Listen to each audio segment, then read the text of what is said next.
अब बात करेंगे गुजरात के बहुचर्चित बिल्किस बानो मामले की, जिसमें सुप्रीम कोर्ट की ओर से 9 सितंबर को सुनवाई की जानी है। लेकिन उससे पहले ही सिग्नेचर कैंपेन के तहत चीफ जस्टिस ऑफ इंडिया से यह मांग की जा रही है कि बिल्किस बानो के जिन दोषियों को 15 अगस्त के दिन जेल से रिहा कर दिया गया, उन पर गंभीरता से विचार किया जाए और उन्हें उम्र कैद की सजा दी जाए।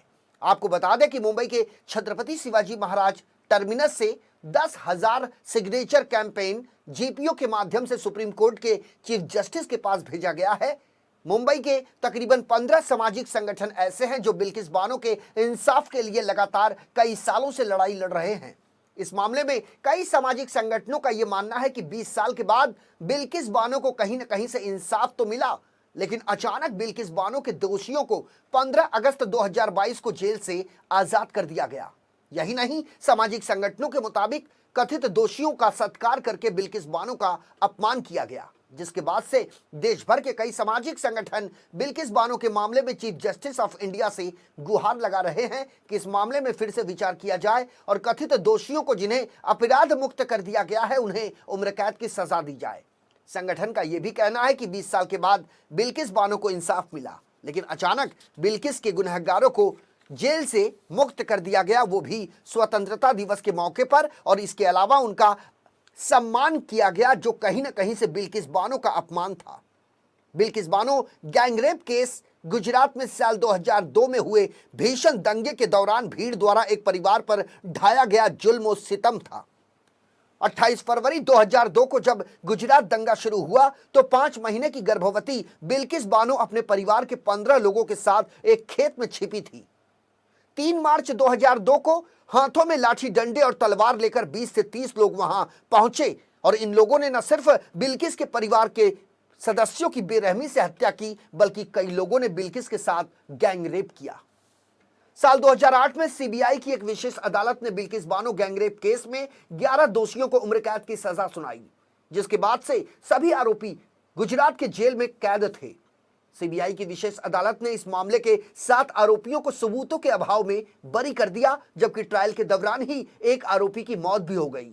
इधर यह मामला तब चर्चा में आया जब बिल्किस बानो गैंगरेप से जुड़े 11 आरोपियों को गुजरात सरकार ने क्षमा नीति के तहत समय से पहले जेल से रिहा कर दिया और एक बार फिर यह मामला तूल पकड़ने लगा है। प्रोटेस्ट तो हम लोगों ने 2 हफ्ता पहले किया था दादर में, जो 75th सेलिब्रेशन के समय पर गुजरात सरकार ने बिल्किस बानो पर जो हमला किया था, बलात्कार किया था, उनका सत्कार करके उनको छोड़ा था। उसके विरोध में हमने प्रोटेस्ट किया था। आज हम लोग आए हैं क्योंकि हम लोग पिछले 3 हफ्ते से लगातार जगह जगह रेलवे कंपार्टमेंट से लेकर बाज़ार, पब्लिक प्लेसेस, पब्लिक डोमेन में अलग अलग जगहों पे हमने लगभग 10,000 के करीब लोगों से बातचीत की, सिग्नेचर कलेक्ट किए और सिग्नेचर कलेक्ट करके हम यहाँ पर पोस्ट करने आए हैं और इकट्ठा आके सब लोग पोस्ट करने आए हैं। हम सब लोग 15 से ज़्यादा संगठन हैं, सब लोगों ने अपने अपने इलाके में प्रचार किया, जानकारी दी। ठीक है, हमारे को सबसे पहली बात है कि बिल्किस बानो की एक 20 साल की कानूनी लड़ाई के बाद में सरकार ने उनको रिलीज़ किया, जो 11 आरोपी थे, और उनका सत्कार भी किया। ये बिल्किस बानो का अपमान है, जो हमारे प्राइम मिनिस्टर बोलते हैं कि महिलाओं का, हम नारी का सम्मान करना चाहते हैं, तो क्या नारी सम्मान में बिल्किस बानो नहीं है क्या? गुजरात सरकार बोलती है कि जो ब्राह्मण होते हैं वो बहुत संस्कारी होते हैं। इसका मतलब क्या हुआ? तो संस्कारी क्यों? संस्कारी बाकी लोग संस्कारी नहीं है क्या? और ये संस्कारी लोगों ने बलात्कार किया, तो ये संस्कारी का क्या डेफिनेशन है?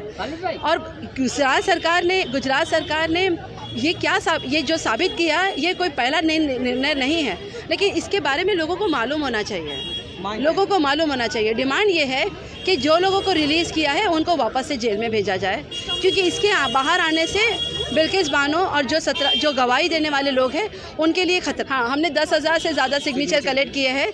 अभी हम chief justice of U U Lalit को हम दे रहे हैं और अलग अलग डिपार्टमेंट को दे रहे हैं, और हमारी ये पूरी कोशिश है कि बिल्किस बानो के जो आरोपी है उनको जेल में पहुंचा जाए, बिल्किस बानो को सुरक्षा दे और इस तरीके से नारी का अपमान ना। बानो का केस एक ऐसा केस है कि एग्जाम्पल केस था, और जिसके अंदर गुजरात गवर्नमेंट से वो केस को महाराष्ट्र में शिफ्ट किया गया।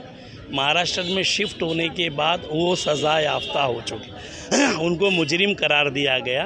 मास मर्डर में इन्वॉल्व थे, मास रेपिंग के अंदर इन्वॉल्व थे। बिल्किस बानो को के पूरी फैमिली के 14 लोगों को मार दिया गया था।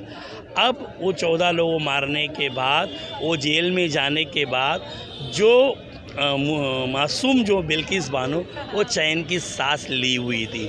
अचानक जो है गुजरात गवर्नमेंट ने सारे कानून को पामाल करते हुए, वायलेशन करते हुए, ह्यूमैनिटी के वायलेशन करते हुए उन्होंने उनको 11 लोगों को छोड़ दिया गया। क्या मांगे हैं पूरे? मांगे यही है कि उनको कौन से बेस पे आप छोड़ रहे हैं? क्या मास मर्डरर को छोड़ा जा सकता है? क्या मास मर्डरर को छोड़ा जा सकता है? क्या एक मास रेपिस्ट को छोड़ा जा सकता है? कौन सा कानून है? क्या जंगल का कानून बनाना चाहते हैं इस मुल्क में आप? ये बहुत सरासर गलत हुआ है। इमीडिएट उनको हिरासत में ले लेना चाहिए, उनको फिर बिहाइंड द बार भेज देना चाहिए। उन जो मुजरिमीन हैं